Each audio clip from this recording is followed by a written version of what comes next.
Here's something that should make you stop and think. On June 17th, 2026, two things happened on the same day, within hours of each other, and the British press treated them like they were completely unrelated stories. Story 1. Prince Harry and Meghan Markle are bringing their children, Archie and Lilibet, back to the United Kingdom for the first time in 4 years. 4 years. The last time those kids were on British soil, the Queen was still alive. Story 2. Prince William and Princess Catherine released a joint personal message, warm, polished, signed W and C, about Ascot, about family, about togetherness. And every single outlet covered these as two separate things happening on the same busy news day. But here's what I want to ask you. What are the odds? What are the actual odds that on the exact day the world finds out Harry's children are coming back, William and Kate just happened to publish a message about family, loyalty, and being together? I've been watching this family for years, and I've noticed something that nobody seems to want to say out loud. Every single time Harry takes a step toward reconciliation, every single time he extends something that looks like an olive branch, William and Kate respond. Not with open arms, not with silence. They respond with a signal, deliberate, timed, unmistakable if you know what to look for. Today we're going to go through the receipts. We're going to build the timeline from the beginning. And by the end of this video, you're not going to see coincidences anymore. You're going to see a pattern. And once you see it, you cannot unsee it. So let's start at the very beginning of this particular story. Because it didn't start on June 17th. It started in September 2022, at a funeral that the entire world was watching. September 2022, Queen Elizabeth II has just died. And for one brief, extraordinary moment, it looked like things might actually change. Harry flew back to the UK. He walked behind the coffin alongside William. They were meters apart, in the same procession, in the same grief. The cameras caught it, the whole world saw it, and people, millions of people, held their breath and thought, maybe this is it. Maybe this is the moment the family comes back together.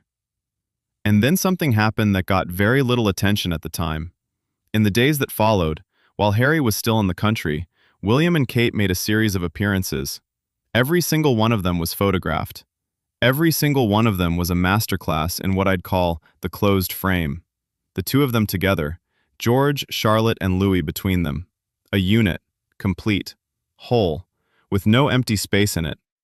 There was no extended hand, no public acknowledgement of Harry's presence beyond what protocol absolutely required. The message wasn't spoken. It didn't need to be. The image said everything. This is our family. This is what family looks like. You can see what's not in it. Now. You might say, that's a funeral. Emotions are high. Nobody's thinking about optics at a funeral. Fair enough. Let's move to the next data point, May 2023, the coronation. This was King Charles's biggest moment, the moment his entire life had been building toward. And Harry, his son, flew in alone. No Meghan. Sat in the third row, attended the ceremony, left the same day. He came. He showed up. Whatever you think of Harry, he came to his father's coronation. And William and Kate? They were magnificent. Perfectly turned out. Catherine in that white Alexander McQueen coat. William in full military dress. The children immaculate. They were the image of the monarchy. Every photograph from that day, and there were thousands, told one story. The future is here, it is stable, and it looks like this. Harry was in exactly 0 of those photographs. Now I want you to notice something. Harry didn't cause a scene at the coronation. He didn't give an interview from the steps of Westminster Abbey. He sat in his seat. He watched his father be crowned. He left quietly. By any measure, that was a gesture of goodwill. And the response was a visual shutout so complete that you had to look up a separate article just to confirm he'd actually been there. 2 data points, 2 occasions where Harry showed up, literally or symbolically, and the answer from William and Kate was the same closed frame, the same perfect picture with no room in it. But here's what I need you to hold on to as we keep going. This isn't about blame. I'm not here to tell you William and Kate are villains. What I'm building is something more uncomfortable than that. I'm showing you a system, a consistent, repeating response. And systems don't happen by accident. Because it gets more specific, it gets more deliberate. And the next chapter of this timeline, 2024 into 2025, is where the pattern stops looking like coincidence and starts looking like policy. That's coming up right after this, and trust me, you'll want to see it. Let's talk about 2024, because this is where the pattern gets harder to dismiss. By this point, Harry and Meghan have done the Netflix documentary. They've done Spare. The damage, on both sides, is real and it is documented. And a lot of people assumed that was it. The door was closed, the bridge was burned, and everyone had moved on. But Harry hadn't moved on. And that's the part that matters for what we're building here. Throughout 2024, there were quiet signals coming from Harry's direction. Interviews where he said, carefully, deliberately, that he missed his family, that he wished things were different, that the door on his side was open. A source close to the Sussexes told multiple outlets that Harry was genuinely hoping for a private channel of communication to reopen. Not a public reconciliation, not a camera moment, just a phone call, a text, something. And what happened on the other side? William and Kate launched what can only be described as a sustained image offensive. The Wales family became the most photographed, most talked about, most warmly covered royal unit in years. Every school run, every sports day, every carefully candid moment of Catherine laughing with the children in a garden. It was beautiful content, genuinely, and it served a very specific purpose. It drew a line. Visually, emotionally, narratively, it drew a line between what the royal family is and what it isn't, what it includes and what it doesn't. Now, January 2026, Harry comes to the UK, alone, for his court case against Associated Newspapers. He's in the country. He is physically present on British soil. And there were reports, confirmed by multiple sources, that he hoped to see his brother while he was there. William and Kate's response was so swift and so clean, it almost had to be prepared in advance. Sources briefed the press within 24 hours. No meeting was planned. No meeting would take place. The Prince and Princess of Wales had no intention of seeing the Duke and Duchess of Sussex outside of official public engagements. Not, we're busy. Not, it's complicated. No intention. Full stop. Harry was in London. William was in London. They did not meet. And here's the detail I keep coming back to. It wasn't William who briefed the press. It wasn't even an unnamed royal aide. The language in those briefings was coordinated. Prince and Princess of Wales, together. A joint position. W and C, if you will. Sound familiar? Because that's the thing about a pattern. Once it establishes itself, it doesn't need to reinvent the wheel every time. It just needs to repeat. Consistently, reliably, until the message is so embedded that it no longer even needs to be stated. And by the end of 2025, the message was embedded. In the minds of the press, in the minds of the public. In the visual language of every photograph, every statement, every carefully timed appearance, Harry is outside, William and Kate are inside, and the frame is closed. Which brings us to June 17th, 2026, and the most precise execution of this pattern we have seen yet. Because this time, there were children involved, and that changes everything. Let me take you through June 17th in real time, because the timing here is not something you can explain away. The news about Harry and Meghan's summer visit with Archie and Lilibet breaks in the British press in the morning. By midday, it is everywhere. Every royal correspondent, every tabloid, every entertainment outlet is running the same story. The Sussex children are coming back to the UK for the first time since 2022. King Charles will see his grandchildren. The family will be on British soil together. The reaction is immediate, emotional. People who have followed this story for years, and I know many of you watching this right now are exactly those people, felt something shift. Because this wasn't Harry pushing for a legal case. This wasn't Meghan giving an interview. This was children. Two little kids who have a grandfather who is ill and who want to see him. The optics of opposing that are almost impossible. And then, that same afternoon, William and Kate published their message. Now, let's actually look at what the message says and what it doesn't say. It is warm. It references the Ascot races. It speaks about shared moments, about the season, about the things that bring the family together.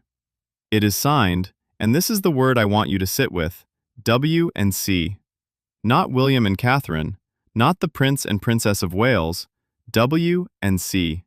Intimate, personal, a couple's signature. We are one unit, we speak with one voice.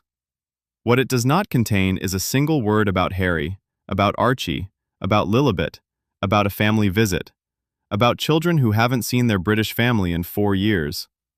Now, here is where I need you to think like a communications professional for a moment. Because the people around William and Kate are not amateurs.